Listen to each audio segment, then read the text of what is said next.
कुछ इसे एलियंस की भाषा बताते हैं और कुछ इसे एक मजाक या धोखा कहते हैं, लेकिन इसकी स्याही और कागज वैज्ञानिक परीक्षण में असली और प्राचीन पाए गए हैं।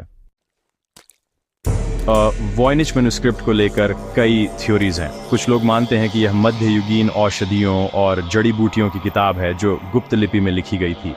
कुछ कहते हैं कि यह एक गुप्त वैज्ञानिक ज्ञान को छुपाने का तरीका था, और कुछ लोग ये भी मानते हैं कि यह किताब किसी दूसरी दुनिया या एलियन सभ्यता की निशानी हो सकती है। आज यह रहस्यमय किताब अमेरिका के येल यूनिवर्सिटी की लाइब्रेरी में सुरक्षित रखी गई है। इसे देखने के लिए हजारों लोग हर साल वहां आते हैं, लेकिन इसे पढ़ने वाला आज तक कोई नहीं मिला। शब्दों का कोई मतलब नहीं निकलता, चित्रों की कोई पुष्टि नहीं हो पाती, और यही बात इस किताब को इतना रहस्यमय बनाती है। तो वॉयनिच मैन्युस्क्रिप्ट सिर्फ एक किताब नहीं, ये एक रहस्य है, एक चुनौती है, और शायद एक भूल चुका इतिहास जो अभी भी किसी जवाब का इंतजार कर रहा है। क्या आप इस रहस्य को सुलझा सकते हैं? Voynich manuscript, the book no one can read.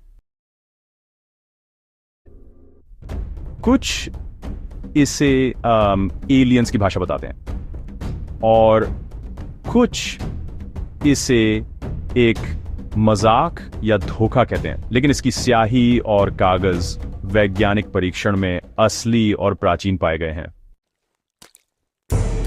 Voynich manuscript को लेकर कई थ्योरीज हैं। कुछ लोग मानते हैं कि यह मध्ययुगीन औषधियों और जड़ी बूटियों की किताब है जो गुप्त लिपि में लिखी गई थी। कुछ कहते हैं कि यह एक गुप्त वैज्ञानिक ज्ञान को छुपाने का तरीका था, और कुछ लोग ये भी मानते हैं कि यह किताब किसी दूसरी दुनिया या एलियन सभ्यता की निशानी हो सकती है। आज यह रहस्यमय किताब अमेरिका के येल यूनिवर्सिटी की लाइब्रेरी में सुरक्षित रखी गई है। इसे देखने के लिए हजारों लोग हर साल वहां आते हैं, लेकिन इसे पढ़ने वाला आज तक कोई नहीं मिला।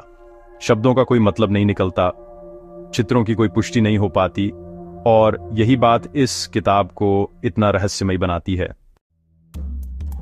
तो वॉयनिच मैन्युस्क्रिप्ट सिर्फ एक किताब नहीं, ये एक रहस्य है, एक चुनौती है, और शायद एक भूल चुका इतिहास जो अभी भी किसी जवाब का इंतजार कर रहा है।